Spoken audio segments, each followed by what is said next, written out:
مسلمان کا کیا عقیدہ نظریہ سوچ ہونی چاہیے کہ اللہ کے سوا کسی سے جب مدد طلب کی جاتی ہے، اس کے بارے میں کیا عقیدہ ہے؟ ہمارا بنیادی اعتبار سے جو نظریہ اور عقیدہ ہے یعنی اہل اسلام کا، وہ یہ ہے کہ حقیقی مددگار ہر معاملے کے اندر یہ رب العزت جل و علا ہے۔ جب بھی ہم کسی سے مدد طلب کرتے ہیں، چاہے انبیاء کرام علیہم السلام سے کر رہے ہوں، چاہے اولیاء سے کر رہے ہوں، اہل بیت اطہار سے کر رہے ہوں، صحابہ کرام علیہم رضوان سے مدد طلب کر رہے ہوں، ان تمام سے مدد طلب کرتے ہوئے چاہے براہ راست ہم ان کو پکاریں یا ان کا وسیلہ رکھ کر ہم اللہ تبارک و تعالی سے سوال کریں، یعنی ان کو وسیلہ بنا کے اللہ کی بارگاہ میں پیش کریں، دونوں صورتوں میں ہمارا نظریہ اور عقیدہ یہ ہے کہ حقیقی اعتبار سے ہم اللہ تبارک و تعالی کی بارگاہ میں ان کا وسیلہ ہی پیش کر رہے ہوتے ہیں۔ حضرت سیدنا ربیعہ رضی اللہ تعالیٰ عنہ نبی پاک صلی اللہ علیہ وسلم کو رات میں وضو کروایا کرتے تھے تہجد کے وقت، تو آپ یہ فرماتے ہیں کہ کنت ابیت، میں رسول پاک صلی اللہ علیہ وسلم کے ساتھ رات گزارتا تھا، یعنی آپ علیہ السلام کے لیے پانی تیار رکھتا تھا۔ تو ایک مرتبہ نبی پاک صلی اللہ علیہ وسلم نے ان سے ارشاد فرمایا سل ربیعہ، اے ربیعہ مانگ، یعنی جو مانگنا ہے مانگ لو، دریائے رحمت جوش پہ تھا۔ اب ان کے الفاظ دیکھیں، یہ صحابی ہیں رضی اللہ تعالیٰ عنہ جو نبی پاک صلی اللہ علیہ وسلم سے براہ راست توحید کو سیکھنے والے ہیں۔ ٹھیک، سوال دیکھیں، اسألک مرافقتک فی الجنہ یا رسول اللہ، یعنی میں آپ سے سوال کرتا ہوں، آپ سے سوال کرتا ہوں کہ جنت میں آپ کے ساتھ رہوں۔ سوال کس سے کیا؟ مانگا کس سے؟ سوال کرنا ہوتا ہے مانگنا کسی سے، مانگا کس سے؟ نبی پاک صلی اللہ علیہ وسلم سے۔ مانگی کیا چیز؟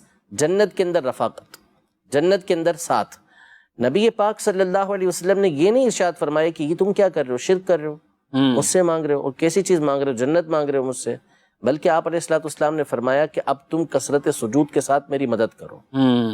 یعنی آپ علیہ السلام نے ان کے اس فعل کے اوپر، ان کے اس سوال کے اوپر انکار نہیں فرمایا، بلکہ ان کے اس سوال کو برقرار رکھا، باقی رکھا، اور اس پہ فرمایا کہ اب جنت تو ہو گئی، لیکن کرنا کیا ہے؟ ساتھ ساتھ اب وہ نہیں ہو جانا کہ آپ بے فکرے ہو جائیں، بلکہ اب آپ نے مزید اللہ تبارک و تعالیٰ کی عبادت کرنی ہے، تو کثرت سجود کے ساتھ میری مدد کرو۔ ابو ہریرہ رضی اللہ تعالیٰ عنہ بارگاہ رسالت میں حاضر ہوتے ہیں اور حاضر ہو کر عرض کرتے ہیں کہ یا رسول اللہ انی سمعت منک حدیثا کثیرا انسا، کہ یا رسول اللہ میں آپ سے بہت ساری حدیثیں سنتا ہوں لیکن پھر میں اس کو بھول جاتا ہوں۔ تو نبی پاک صلی اللہ تعالیٰ علیہ وآلہ وسلم نے ان سے ارشاد فرمایا ابسط رداءک یا ابا ہریرہ، اے ابو ہریرہ اپنی چادر کو پھیلاؤ۔ بارگاہ رسالت میں وہ کیا شکایت کر رہے ہیں؟ سوال کس چیز کا کر رہے ہیں کہ میں بھول جاتا ہوں، وہ صورت اسی بن جائے کہ یاد رہے۔ نبی پاک صلی اللہ علیہ وسلم نے فرمایا کہ اپنی چادر پھیلاؤ۔ آپ علیہ السلام نے فغرف بیدیہ، اپنے ہاتھوں کو یوں چلو بھرا ہوا میں اور ان کی چادر کے اندر ڈال دیا، اور فرمایا فدم، کہ اس کو اپنے سینے سے ملا لو۔ وہ فرماتے ہیں فدممتہ، میں نے ملا لیا، فما نسیت بعد، میں اس کے بعد کسی چیز کو بھولا ہی نہیں۔ سبحان اللہ۔ حافظہ ایک کیسی چیز ہے؟ وہ سوال کر رہے ہیں نبی پاک صلی اللہ علیہ وسلم سے۔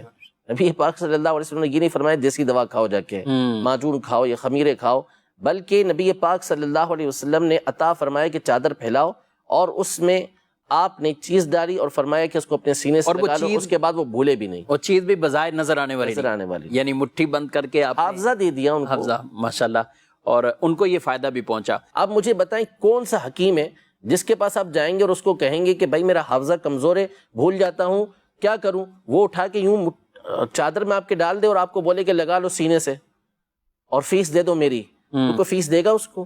وہ خمیرہ دے گا آپ کو، طرح طرح کی دوائیاں دے گا جس سے آپ کا حافظہ مضبوط ہو۔ ٹھیک ہے، کون ہے ایسا کہ جو کسی شخص کے پاس جا کے یہ کہے کہ میں آپ کے ساتھ جنت کے اندر رہنا چاہتا ہوں؟ ظاہر ہے کہ یہ اسی کو کہا جائے گا کہ جس کے بارے میں یہ اعتقاد ہو کہ اللہ پاک اس کو اس بات کی قدرت دے گا، اللہ پاک کی عطا سے یہ چاہیں تو مجھے حافظہ دے سکتے ہیں، اللہ پاک کی عطا سے چاہیں تو میری جو مصیبت ہے، میری جو پریشانی ہے وہ دور کر سکتے ہیں، مجھے حافظہ عطا کر سکتے ہیں۔